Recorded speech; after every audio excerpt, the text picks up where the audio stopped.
You pay for your own mistakes. That's what I'd like to say to all of you people who take dumb risks and expect the rest of us to pay for your stupidity. They're coming over right now. Hold on, do not let go. Most every day, rescuers take heroic risks to save someone, somewhere in America. The rescuers helicopter hikers off Grand Canyon ledges, surfers out of the Pacific, mountaineers stranded on snow-capped mountains. Sometimes rescuers trying to help others put their own lives on the line. When climbers on Mount Hood fell into a crevasse, a military helicopter flew to the rescue and it crashed. We're watching a rescue of a rescue. They even risked their lives to save people who want to kill themselves, like the man who tried to drive his minivan off this cliff, but then got stuck.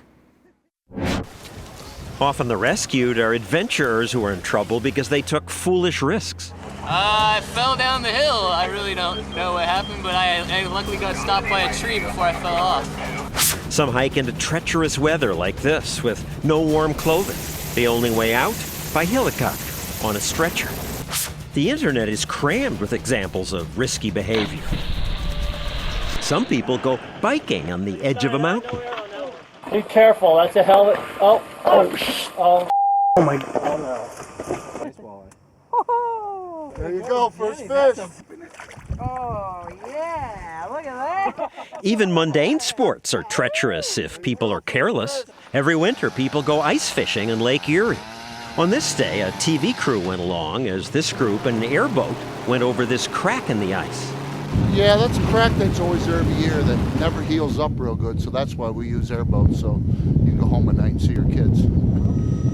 But most of the fishermen didn't use airboats. They went out on four-wheelers or by foot. That's risky if the wind were to open that crack in the ice. We see a big colony of guys that took their four-wheelers out here in a wind like this. That's not really a smart thing to do. That crack's going to get bigger and bigger as the day goes on. It sure did. Just a few hours later. The crack that we came across is now 20 feet of open water. So how are all those fishermen going to get back? 911, where's your emergency? There's a 50-foot gap between the crack and the shoreline. There's probably 500 guys out there still. 21 government agencies responded to the rescue request. The good news, no one drowned.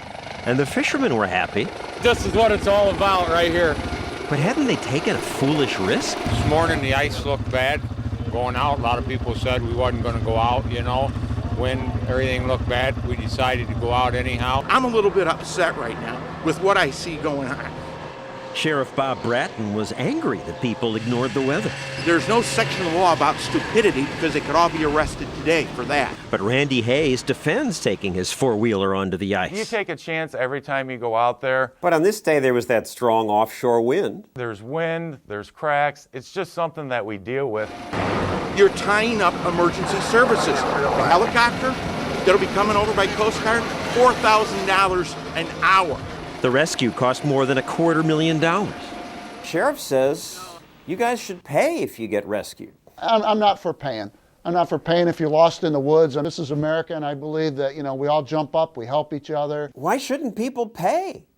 It costs money to have a rescue. It costs money to bring in the Coast Guard. We already pay that in the tax dollars that we pay. If you start charging people, people won't call when they truly do need help. Have a good day, guys. Have a good one. I learned later that that's bunk. New Hampshire still gets calls for rescues, even though it charges reckless people. Since 1999, we've been billing people, and they keep calling. Maybe other places should charge, because why should taxpayers have to pay the cost of rescuing people who do such stupid things? I'm gonna pass out, I swear to God. Okay, buddy! This rock climber got tangled in ropes, probably because he was drunk, according to the Yosemite Park ranger who rescued him. Would you be foolish enough to go into this Tennessee cave without gear to pull yourself back up? These young men did, and they got stuck. I think it was the thrill of going down in the hole and not thinking about getting back up. Finally, John Ruschenberg's a reckless risk taker. He paraglides. Got it. Nice launch. Skis off the trail and takes difficult hikes. In Moab, Utah, he hiked up this canyon. This time last year and camped right by the Colorado River Then suddenly, I was stuck. He was reckless as Sheriff Jim Nyland, and he should pay for his rescue. Well, I mean, he had sandals on, and I believe they were thongs that he had on. They were, John admits. I was hiking in flip-flops. He thinks it's funny. This county started charging for rescues after spending $5,000 to pull this Jeep out of that crack in the canyon. They did it to protect local taxpayers because this is a sparsely populated county. But they have 100 rescues a year because tourists come here for the extreme sports. I'm from North Carolina. Montreal. Sacramento. They take all kinds of risks. It's absolutely fun. It's just an absolute rush every time. And some need to be rescued. I mean, I'm looking at the local taxpayer. When people go out and do ridiculous things, I think they ought to be held accountable. So they went after John. We billed him $2,000 and he has not paid as of this day. I don't want to pay my bill. John wanted to talk to the sheriff about it. Hi. How are you? Good, man. Got some good shoes on today. Yes, I do. We were there when they met. I never placed a call. I never I know, asked but you anyone asked somebody to call. You called her down that you needed help. I find it odd that you have no right to refuse when you can self-rescue. The sheriff had an answer for that. Well, you couldn't self-rescue.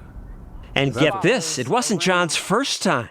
A few years back, he and his friends had to be helped off this mountain. John was hungover.